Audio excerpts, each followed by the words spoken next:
કે મારા બનાવેલા દરેક જીવનું તું ધ્યાન રાખવાનું શીખી જા. મારા બનાવેલા એટલે આપણે પણ જીવ જ છીએ. આપણે મારા બનાવેલા દરેક જીવનું તું ધ્યાન રાખવાનું શીખી જા. જો મારા બનાવેલા જીવનું તું ધ્યાન રાખીશ તો હું તારું પર્સનલ ધ્યાન રાખીશ.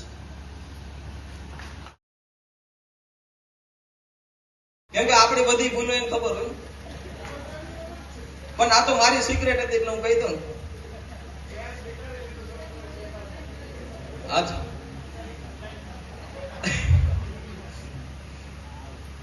આ બહુ અદ્ભુત વાત છે અને ભાઈએ હમણાં એમની વાત પણ રજૂ કરી કે જો ભગવાનની રાહે તમે ચાલવાનું ચાલુ કરી દો ને તો ભગવાન તમારું પર્સનલ ધ્યાન રાખતો હોય છે.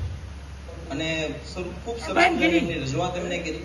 અને એમને જે મને તો ખબર ને તમે જે દોહા ને જે તમે 10 વીકો છો ને શું એ પોપટભાઈને હું ગોતી હવે ક્યારેક, પણ ખરેખર તમારા કંઠ ઉપર માં સરસ્વતીનું બિરાજમાન છે. અને ગઢવી તરીકે, ચારણ તરીકે તમે જે તમારી ફરજ સમાજને એક સારું વ્યાખ્યાન રજૂ કરો છો, ઈષ્ટદેવ ખૂબ આગળ વધારે. પણ અમે તમારામાંથી થોડું ઘણું લખવાનું શીખીએ છીએ તો આવી જ રીતે આગળ કરતા રહીશું કે ભગવાનની માનતા માનવા કરતા ભાઈ ભગવાનની કહેલી વાતોની માનતા ખાલી શીખી જઈએ ને આપણે તો ભગવાન આપણી બધી જ મનોકામના પૂરી કરે છે. ભગવાનની માનતા માનવા કરતા ભગવાનની કહેલી વાતોને ખાલી આપણે શીખી જઈએ તો ભગવાન આપણી બધી જ મનોકામના પૂરી કરે છે. ભગવાને ખાલી 2 વાત જ કીધી છે કૃષ્ણએ કે તું જે દુનિયામાં રહે છે, ભાઈ કીધું કે આપણે બધા જ 125 વર્ષ પછી આપણે બધા ગાયબ થઈ જાય તો આપણી પછી બીજી પેઢી આવશે, કે તું જે દુનિયામાં રહે છે તે પ્રકૃતિનું અને એમનું સન્માન કરતા શીખ, એનું સન્માન કરતા શીખ અને જેટલું પણ થાય છે એનું પ્રકૃતિનું સંરક્ષણ કરતા શીખ. જો મોકો મળે તો કઈક ઝાડવાની જગ્યા મળે તો ઝાડવું રોપી જ દેવાનું, એવું નહીં વિચારવાનું કે આમાંથી શું થશે કેમ થશે. આંબા પાકે તો કદાચ પેઢીઓ કદાચ કેરીઓ ખાઈ પણ શકે. જયારે મોકો મળે છે તો આ દુનિયાની અંદર પ્રકૃતિનું સન્માન અને સંરક્ષણ કરતા શીખી જઈએ. તું આ દુનિયાનો એક માત્ર મહેમાન છો. તારા ગયા પછી આ પ્રકૃતિ બીજા મહેમાનોની રાહ જોવે છે.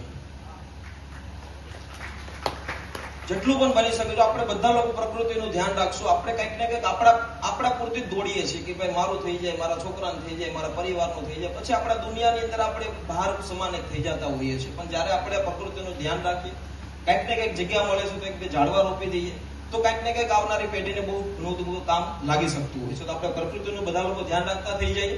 બીજી વાત કીધી છે આપણે બધા લોકોને લાગુ પડે છે કે મારા બનાવેલા દરેક જીવનું તું ધ્યાન રાખવાનું શીખી જા.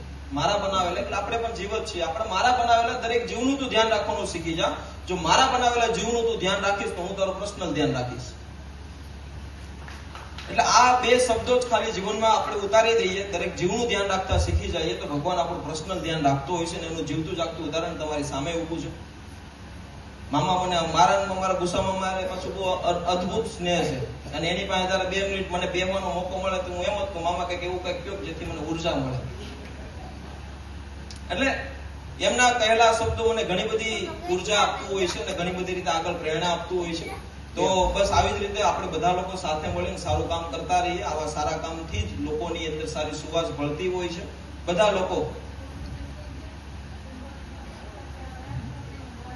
હા આપણે આ જે સિદ્ધપુરના બાજુમાં બાપુનો એક શું કહેવાય પ્રેમ છે બધા આખા ગામ પ્રત્યે કે એક નાનું બાળકથી લઈને બધા જ વ્યક્તિ દિવાળીના પર્વને ધૂમધામથી ઉજવે અને એ ફટાકડા વિતરણ દર વર્ષે પણ કરે છે. ત્યારે હું એ ડેલા ઉપર સરપંચ સાહેબ ચડતો અને ત્યારે મેં ફટાકડા આ વાઘનગરથી સ્પેશિયલ અહીંયા આવતા. એમાં તો ઘણા અદ્ભુત પ્રસંગો છે, બધા લોકો જાણે જ છે. આ કઈ આપણું ઘરનું ખોડું છે એટલા માટે ખૂબ આનંદ થાય છે. તો આપણો શું કહેવાય છે બસ આવી જ રીતે સારા કામ કરતા રહીએ, લોકોના દિલોની અંદર સુવાસ ફેલાવતા રહીએ અને આપણે બધા લોકો કંઈક ને કંઈક પોપટભાઈ બનીએ. શબ્દથી બધા લોકો વાકેફ છે પણ હું જે કરું છું હું કઈ છું જ નહીં. હું માત્ર મારું ધ્યાન રાખી શકું છું અને મારાથી જેટલું થાય છે એટલું હું પ્રયત્ન કરું છું કે જેથી કોઈક જીવનું કંઈક સારું થઈ શકે.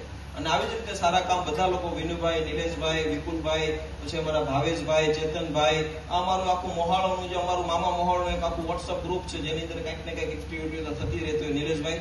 તો આવી જ રીતે બધા લોકો ભાઈઓ સાથે મળી સારું કામ કરતા રહીએ. Thank you.